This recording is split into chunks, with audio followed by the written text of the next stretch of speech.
नमस्कार दोस्तों, आज है 16 जून। कुछ टॉपिक्स आप यहाँ पे देख पा रहे होंगे, ये मैंने आपके लिए यहाँ लिख रखे हैं। इसके अलावा बहुत सारे इंपॉर्टेंट टॉपिक्स इस क्लास में होने वाले हैं। इस क्लास का मेन पर्पज ये है कि कम समय में ज्यादा इफेक्टिव क्वेश्चंस को आपके साथ पहुंचाया जा सके। अगर आज मेरे साथ आप अंत तक बने रहते हैं तो बहुत सारे इंपॉर्टेंट क्वेश्चंस आप यहाँ से सीख के जाने वाले हैं। मेरा नाम है Saurabh Tripathi and welcome to CAI। Bharat IORA cruise पर्यटन सम्मेलन कहाँ आयोजित किया गया था? क्रूज टूरिज्म कॉन्फ्रेंस था ये, और ये आयोजित किया गया था दिल्ली में। मैं आपको बताता हूँ IORA क्या है। IORA का फुल फॉर्म है Indian Ocean Rim Association, Hind महासागर रिम एसोसिएशन, यानी कि the Indian Ocean Rim Association कहते हैं इसको। और इसमें 23 देश शामिल हैं। ये वो देश हैं जिनकी सीमाएं हिंद महासागर से जुड़ती हैं, टच करती हैं, और इस प्रकार से 23 देश इसमें थे। और इसका मुख्य उद्देश्य था कि आर्थिक सहयोग की दिशा में काम करेंगे, इस प्रकार से एक दूसरे को बढ़ावा देंगे और आर्थिक सहयोग में मदद करेंगे।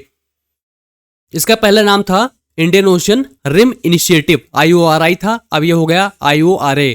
इसका मुख्यालय है एल्बेनी, मॉरिशस। इसकी स्थापना 1997 में की गई थी। अब चलते हैं क्वेश्चन की तरफ। ये बेसिकली क्रूज टूरिज्म कॉन्फ्रेंस थी। मैंने आपके लिए एक इमेज जोड़ रखा है, और ये दिल्ली में आयोजित की गई थी। ये क्रूज शिप कुछ इस प्रकार का है। इसमें बहुत सारे टूरिज्म अपॉर्चुनिटी होती है। विदेशी टूरिस्ट आते हैं यहाँ पे, ये वहां से दूर निकल के समुद्र में कई दिनों तक रहते हैं। NCRB यानी कि नेशनल क्राइम रिकॉर्ड्स ब्यूरो ने आपराधिक कानूनों के लिए कौन सा ऐप लॉन्च किया है?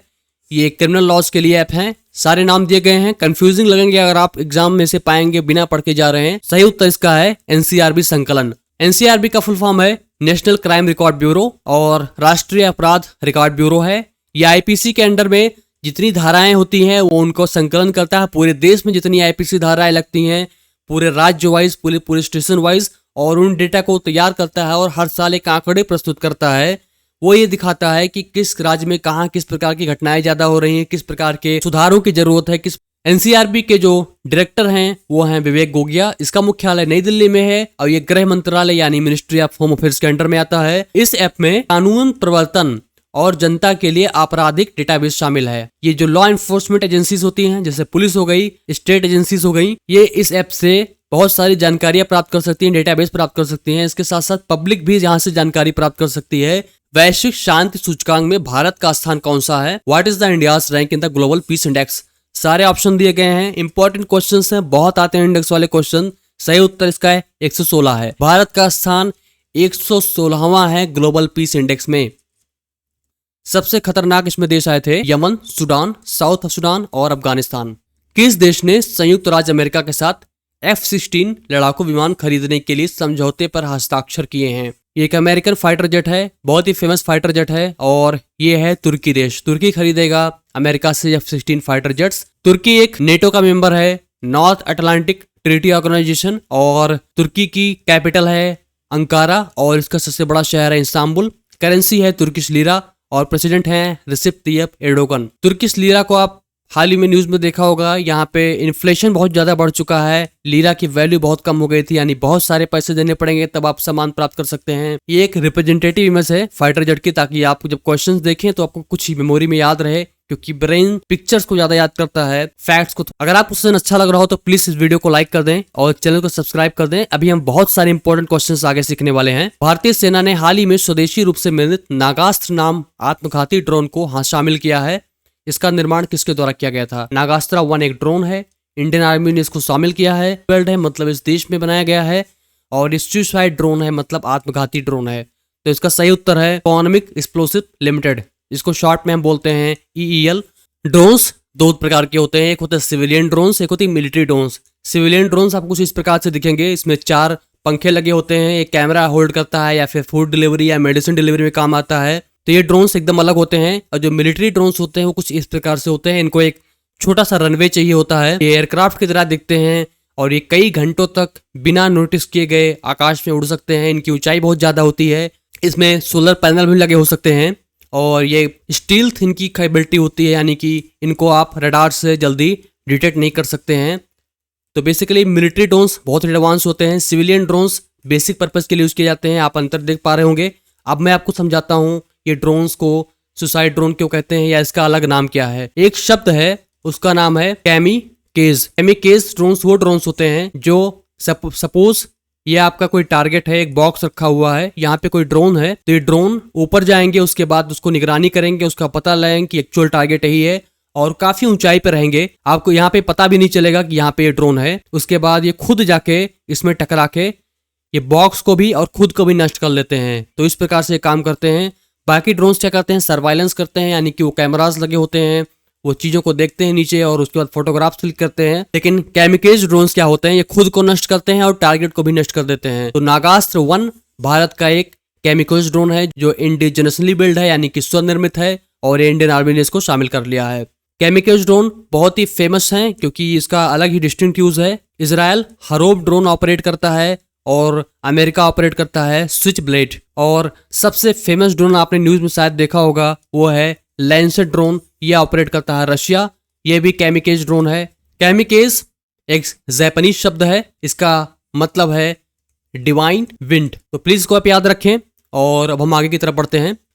आंध्र प्रदेश के उप मुख्यमंत्री के रूप में किसे नामित किया गया है? Who has been named as deputy chief minister of Andhra Pradesh? सही उत्तर इसका है पवन कल्याण। आंध्र प्रदेश में नए मुख्यमंत्री हुए हैं वो हैं चंद्रबाबू नायडू, और इसकी जो कैपिटल होने वाली है वो है अमरावती। अभी तक 2014 में जब तेलंगाना और आंध्र प्रदेश सेपरेट हुए थे तो उन्होंने ज्वाइंट रूप से हैदराबाद को कैपिटल माना था, लेकिन 2024 यानी 10 वर्षों बाद अब कैपिटल आंध्र प्रदेश की हैदराबाद न होके अमरावती बनाए जाने का निर्णय लिया गया है।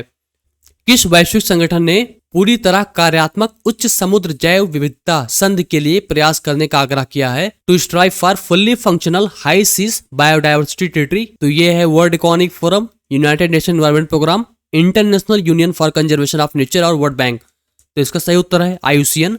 आईयूसीएन को आप इस तरह जोड़िए कि ये हाई सीज के बारे में बात करता है, हाई सीज बायोडाइवर्सिटी के बारे में बात करता है, और इसने एक ट्रीटी बनाने की बात कही है। मैं आपको आसान शब्दों में तुरंत बता देता हूं कि हाई सीज क्या होते हैं। हर देश का अपना एक, सपोज कोई लैंड है और इसके आसपास समुद्र में एक कुछ किलोमीटर तक का एक ज्यूरिडिक्शन होता है या न्याय क्षेत्र होता है। उस न्याय क्षेत्र के पास जो समुद्र होते हैं उसमें बहुत सारे शैवाल, साइकोप्लैंक्टन्स, कोरल रीफ्स पाए जाते हैं, बहुत सारे बायोडाइवर्सिटी की चीजें पाई जाती हैं, समुद्री जीव जंतु पाए जाते हैं। तो उनके संरक्षण के लिए एक ट्रीटी बनाने की बात कही गई है। जो ओशियन की बायोडाइवर्सिटी है वो हमारे पर्यावरण के लिए बहुत ज्यादा मायने रखती है, क्योंकि समुद्रों से ही हमें 50% ऑक्सीजन मिलता है। आईयूसीएन के बारे में बता देता हूं कि ये एक रेड लिस्ट जारी करता है, एक क्रिटिकली इंडेंजर्ड लिस्ट जारी करता है, जो विलुप्त होने के कगार पे पक्षी है या फिर जीव जंतु हैं उनकी भी लिस्ट जारी करता है।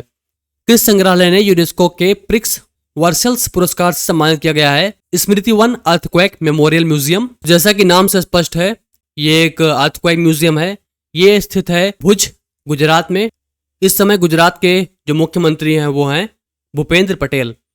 हाल ही में कौन से देश चीन के चांगी मिशन में शामिल हुए हैं? तो ये देश है हमारे बहरीन और इजिप्ट। बहरीन और इजिप्ट ने चीन के चांगे मिशन में साथ मिलकर काम करने के शामिल हुए हैं। चांगे सीरीज के मिशन है, यानी कि ये जहाँ पे दिए गए हैं ये लूनार एक्सप्लोरेशन मिशन होते हैं, यानी चंद्र अन्वेषण मिशन होते हैं। हाल ही में चांगे 6 सक्सेसफुली मून सैंपल कलेक्ट कर चुका है, और 7 मिशन जो लॉन्च होने वाला है 2026 में होगा, ये चंद्रमा के दक्षिणी ध्रुव पे उतरने का प्रयास करेगा। बहरीन और मिस्र इस पर हाइपर स्पेक्ट्रल कैमरा बनाने के लिए चीन के साथ शामिल होंगे। तो एक बार फिर से बहरीन और इजिप्ट चाइना के चैंग 7 मिशन में हाइपर स्पेक्ट्रल कैमरा पे काम करेंगे। प्रवासी श्रमिकों को digital banking ministry of external affairs ने एमओयू किया किस बैंक के साथ? एचडीएफसी, आईसीआईसी, स्टेट बैंक और एक्सिम बैंक या एक्सपोर्ट और इंपोर्ट बैंक ऑफ इंडिया। तो सही उत्तर इसका है स्टेट बैंक ऑफ इंडिया। और एसबीआई की स्थापना 1955 में हुई थी 1 जुलाई को। इसका मुख्यालय मुंबई में है। 1955 में इसका पहले नाम था इंपीरियल बैंक ऑफ इंडिया, यानी कि उसको हम बोल सकते हैं आईबीआई, और इसका राष्ट्रीयकरण या नेशनलाइजेशन हुआ था और उसको बदल के स्टेट बैंक ऑफ इंडिया कर दिया गया था। प्रेजेंट में इसके चेयरमैन है दिनेश खरा हैं, और दुनिया के सबसे बड़े बैंकों में से आता है। और हाल ही में एक सर्वे में इसको संपत्ति के आधार पर 47वां सबसे बड़ा बैंक बताया गया था पूरी दुनिया में। मैं आपको बता देता हूं ये 3 ऑप्शन दिए गए हैं, बहुत इंपॉर्टेंट हैं। इनको हम डीसिप भी कहते हैं। ये लिस्ट आरबीआई ने जारी की थी। डीसिप मतलब होता है डोमेस्टिकली सिस्टमेटिकली इंपॉर्टेंट बैंक्स। वो बैंक जो भारत के लिए इतने महत्वपूर्ण हैं कि इनको किसी भी दशा में फेल नहीं होने दिया जा सकता। इन बैंकों की स्थिरता भारतीय अर्थव्यवस्था के लिए बहुत महत्वपूर्ण है। देश के कोने कोने में है और भारतीय अर्थव्यवस्था से बहुत करीबी से जुड़े हुए हैं, इसलिए इनको हम डोमेस्टिकली सिस्टमेटिकली इंपॉर्टेंट बैंक कहते हैं। इसके पहले एचडीएफसी बैंक था और स्टेट बैंक ऑफ इंडिया थे, लेकिन हाल ही में आईसीआईसी बैंक को भी इसमें जोड़ा गया है। तो प्लीज इसको याद रखें। घुड़सवारी में 3 स्टार ग्रां प्री जीतने वाली भारत की पहली कौन सी महिला बन गई है? तो उनका नाम है श्रुति वोरा। श्रुति वोरा एक मैंने रिप्रेजेंटेटिव इमेज दे रखी है घुड़सवारी की, जिसको इक्वेस्ट्रियन कहते हैं अंग्रेजी में और हिंदी में घुड़सवारी कहते हैं। तो 3 स्टार ग्रां प्री जीतने वाली पहले भारतीय बन चुके हैं श्रुति वोरा। राष्ट्रपति सिरिल रामफोसा को दूसरे कार्यकाल के लिए फिर से चुना गया है। वो किस देश के राष्ट्रपति हैं? South Sudan, democratic Republic of Congo, Namibia और साउथ अफ्रीका। तो उसका सही उत्तर है साउथ अफ्रीका। साउथ अफ्रीका पहले भी थे यहाँ के प्रेसिडेंट साइरिल रामाफोसा और अब ये दोबारा नियुक्त किए गए या फिर से नियुक्त किए गए हैं। डेमोक्रेटिक रिपब्लिक ऑफ कांगो, मैं आपको बता देता हूँ कि पीछे एक न्यूज़ थी पहले कि इसमें इन्होंने एप्पल कंपनी को एक्यूज किया था कि ये ब्लड मिनरल्स की सप्लाई करते हैं। ब्लड मिनरल्स वो होते हैं जो इस देश में लोगों का शोषण करके उनका एक्सट्रैक्शन किया जाता है, उनका खनिज को निकाला जाता है। और इस देश से बताया गया था कि ये मिनरल्स पास के देश रवांडा में भेजे जाते हैं और रवांडा से उसके बाद ग्लोबल सप्लाई चेन में चले जाते हैं और इससे एप्पल के इक्विपमेंट्स या पार्ट्स का मैन्युफैक्चरिंग होता है। डीआर कांगो ने एप्पल पे ऐसा एक्यूजेशन लगाया था। साउथ सुडान ने पढ़ रखा है, ये टॉप 3 टॉप 4 में आते हैं लीस्ट पीसफुल कंट्रीज में ग्लोबल पीस इंडेक्स में। इसके अलावा एनपीसीआई यानी कि national payment corporation of India और बैंक ऑफ नमीबिया ने मिलकर एक समझौते पर हस्ताक्षर किए थे जिसमें वो यूपीआई डेवलप करेंगे नमीबिया के लिए। किस राज्य ने पीएम श्री पर्यटन हवाई सेवा का उद्घाटन किया है? जैसे कि पता है एयर टूरिज्म है, यानी कि हवाई टूरिज्म को बढ़ावा दिया जाएगा। तो उसका सही उत्तर है मध्य प्रदेश। मध्य प्रदेश ने हवाई टूरिज्म का PM Shri tourism air service का उद्घाटन किया है। मध्य प्रदेश के जो चीफ मिनिस्टर हैं वो हैं मोहन यादव और इसके अलावा इसके जो गवर्नर हैं वो हैं मंगू भाई सी पटेल। मध्य प्रदेश में राज्यसभा की 11 सीटें हैं और लोकसभा की टोटल 29 सीट्स हैं। बहुराष्ट्रीय क्षेत्र प्रशिक्षण अभ्यास वैलेंट शील्ड 2024 कहां आयोजित किया जा रहा है? The multinational field training size Valiant Shield 24 being held in. तो इसका सही उत्तर है साउथ चाइना सी में। ये एक रिप्रेजेंटेटिव इमेज है। बेसिकली ये नेवी का एक एक्सरसाइज है और ये साउथ चाइना सी में किया जा रहा है। इसमें अमेरिका और उसके सहयोगी देश पार्टिसिपेट कर रहे हैं। वैलेंट शील्ड अभ्यास में अमेरिकी इंडो पैसिफिक कमांड के साथ साथ सहयोगी और साझेदार बलों की संयुक्त सीमाएं शामिल हैं। इसमें जैसे कि Japan Maritime Civil Defence Force यानी कि Japanese navy, Canadian navy, French navy और भी बहुत सारे देश में शामिल हैं। बाहरी अंतरिक्ष खतरों से निपटने के लिए अमेरिका ने जैसे कि यूएस एयरफोर्स है उसी प्रकार से यूएस स्पेस कमांड बनाया है ताकि वो अंतरिक्ष खतरों से डील करने के लिए एक अलग से यूनिट हो। तो ये रहे आज के करंट अफेयर्स। अगर आपको वीडियो अच्छा लगा हो तो प्लीज इसको लाइक कर दें और चैनल को सब्सक्राइब कर लें। आशा है आपको ये पसंद आया होगा। और करंट अफेयर्स अगर कोई डाउट या फीडबैक हो तो प्लीज कमेंट सेक्शन में शेयर करें। मैं आपके डाउट को आंसर करूंगा और फीडबैक यूज करूंगा। अगर आपको सेशन अच्छा लगा हो तो प्लीज वीडियो को लाइक कर लें, चैनल को सब्सक्राइब कर लें। और मैं आपको टाइमली वीडियोस लाता रहूंगा और कम समय में ज्यादा से ज्यादा क्वेश्चंस आप सीख के जाएंगे। ये सारे क्लासेस कुछ ऐसे डिजाइन किए गए हैं जो हाईली इफेक्टिव होंगे, आपके समय को बर्बाद नहीं करेंगे और आपके लिए बेहद ही यूजफुल होने वाले हैं। अपने आप पे भरोसा रखिए, अपनी पढ़ाई पे भरोसा रखिए और more importantly have faith in higher power. भगवान पे विश्वास रखिए। तो thank you so much for joining me. Have a great day.